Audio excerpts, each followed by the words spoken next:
مرحبا ماہ رمضان، مرحبا ماہ رمضان، مرحبا۔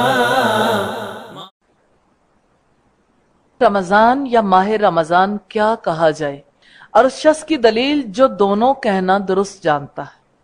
سیدنا ابن عمر کہتے ہیں کہ میں نے رسول اللہ کو یہ فرماتے ہوئے سنا کہ جب تم رمضان کا چاند دیکھو تو روزے رکھنا شروع کر دو، اور جب تم عید الفطر کا چاند دیکھو تو روزہ رکھنا ترک کر دو، پھر اگر تمہارا مطلع ابر آلود ہو یعنی بادل چھا جائیں تو تم اس کے لیے اندازہ کر لو یعنی 30 دن پورے کر لو۔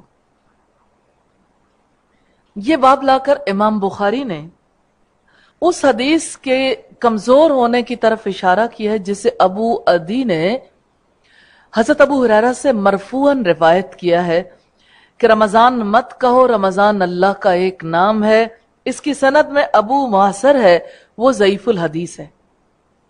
لفظ رمضان نبی کریم کی زبان مبارک سے ادا ہوا، اور شہر رمضان الذی انزل فیہ القرآن، یہ قرآن حکیم کی آیت ہے کہ رمضان کا مہینہ ہے جس میں قرآن نازل ہوا۔ اس سے ثابت ہوا کہ دونوں طرح سے اس مہینے کا نام لیا جا سکتا ہے، جیسے رمضان کا مہینہ یا رمضان یا ماہ رمضان۔ یہ صحیح بخاری کی روایت ہے، والیوم 3 پیج 173 پہ۔